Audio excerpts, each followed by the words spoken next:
मित्रों राधे राधे। मित्रों, जीवन की सभी इच्छाओं की पूर्ति अगर सही समय पर हो जाएं तो याद रखिए जीवन धन्य कहा जा सकता है। और कुंभ राशि और कुंभ लग्न जो होता है वह इन्हीं इच्छाओं की पूर्ति की ही राशि है। लेकिन इन इच्छाओं की पूर्ति होगी कैसे? हम दुखों से बाहर निकलेंगे कैसे? वर्तमान की 7.5 की जो गाज हम पर गिरी है, इस चक्रव्यूह से बाहर हम कैसे आएंगे? आज इन सब की जो चर्चा है और आपके जीवन का टर्निंग पॉइंट कैसे आएगा, इन सब की चर्चा आज की इस वीडियो में हम करेंगे। तो मित्रों, आपसे निवेदन है कि आप वीडियो को पूरा देखते रहिएगा, स्किप मत करिएगा। और ज्योतिष से संबंधित या कुंडली से संबंधित आपका कोई भी प्रश्न हो तो नंबर दिया गया है, आप इसमें व्हाट्सअप भी कर सकते हैं और आप इस पर कांटेक्ट भी कर सकते हैं, चार्जेज लागू रहेंगे। तो मित्रों, हमको मालूम है कि अगर हम काल पुरुष की कुंडली को देखें तो जो कुंभ राशि होती है वो 11वें भाव की राशि होती है और 11वां भाव इच्छाओं की पूर्ति का भाव होता है। लेकिन यहाँ पर एक ट्विस्ट है, वो याद रखिएगा। इच्छाओं की पूर्ति आपकी कब होगी? मैं आपको पहले भी बता चुका हूँ ये बात कि हर भाव से 7वां भाव जो होता है वह उसके पूरक भाव होता है।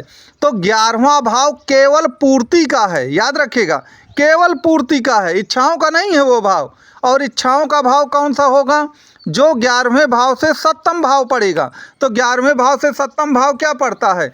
कुंडली का 5वां भाव जो होता है, जो कि आप इस कुंडली में देख भी रहे हैं, जो आपको शो हो रही है कि 5वां भाव पर आपके कौन सी राशि आ रही है? मिथुन राशि आ रही है और कुंडली का ये 5वां भाव है। तो 5वां भाव इच्छाओं का होता है और 5म से जो 7वां भाव होगा, जो 11वां भाव, वह इच्छाओं की पूर्ति का होता है। अर्थात जो 11वां भाव है वो पूर्ति का भाव है, इच्छाओं का नहीं है, इच्छाओं की पूर्ति का भाव है, महत्वाकांक्षा का नहीं है, महत्वाकांक्षाओं की पूर्ति का भाव है।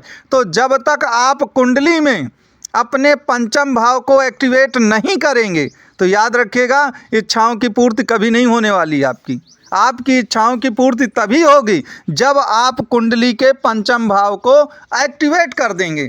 अब आपका प्रश्न आएगा कि भाई ये 5म भाव को एक्टिवेट कैसे करें?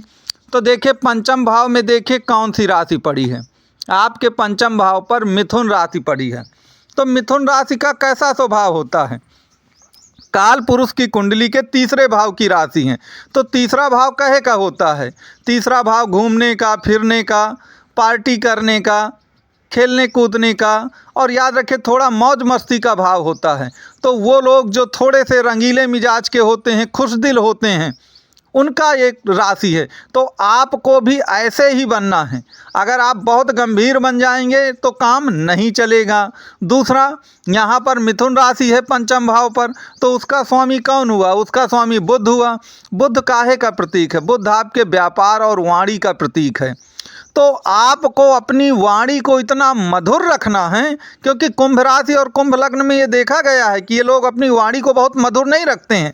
तो आपको अपनी वाणी को ऐसा मधुर रखना है, क्योंकि याद रखिए कुंभ राशि का स्वामी जो बुध है वो व्यापार और वाणी दोनों का प्रतीक है। आपने देखा है व्यापारियों को कि वो कितनी मधुर वाणी का प्रयोग करते हैं, और याद रखिए उसी वो मधुर वाणी के कारण वो क्लाइंट को अपनी ओर आकर्षित करते हैं और जीवन में बहुत सारा धन कमाते हैं। तो आपको भी अपनी वाणी का प्रयोग बहुत ही मधुर और अच्छे ढंग से करना है। कहाँ पर क्या बोलना है, कितना बोलना है, नहीं बोलना है, अगर आप इसका कैलकुलेशन करके वाणी का प्रयोग करेंगे तो याद रखिएगा आपका 5म भाव एक्टिवेट होगा। 5म भाव एक्टिवेट करने के और भी बहुत सारे उपाय हैं, लेकिन अगर मैं उन उपायों की चर्चा यहाँ पर पूरी रूप से करने लगूंगा तो याद रखिएगा वीडियो बहुत लंबा हो जाएगा।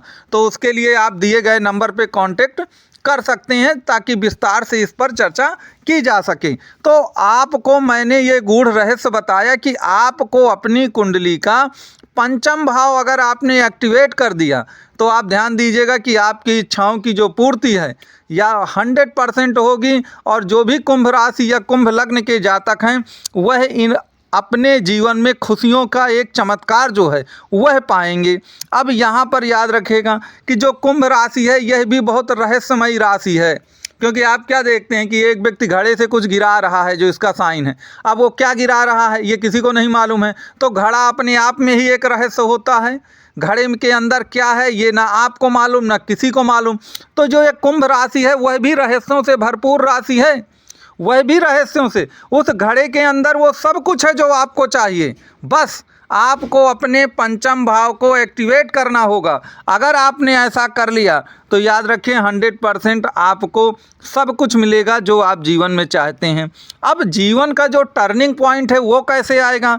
देखिए, जब जीवन में सब कुछ निगेटिव जा रहा है, एवरीथिंग गोज ऑन निगेटिव, सब कुछ निगेटिव होता जा रहा है, सब कुछ नकारात्मक हो रहा है, कुछ भी हमको सूझ नहीं रहा, लगता है हम किसी भूल भुलैया में फंस चुके हैं, एक व्यूह रचना के अंतर्गत अब पूरा जकड़ चुके हैं, हमको कुछ भी रास्ता नहीं मिल रहा। और उसमें याद रखिए अचानक ही कुछ ऐसा हो जाता है कि आप उस भूल भुलैया को, आप उस व्यूह रचना को तोड़ करके बाहर आते हैं। तो यह एक प्रकार से टर्निंग पॉइंट कहलाता है, और यही टर्निंग पॉइंट आपके जीवन में होने वाला है। केवल आपको कुछ चीज़ें करना है कि लग्नेश जो आपका है इस समय लग्न में ही चल रहा है, कुंभ राशि के ही शनि है और लग्नेश लग्न पर है, और राहु देव आपके धन भाव पर हैं।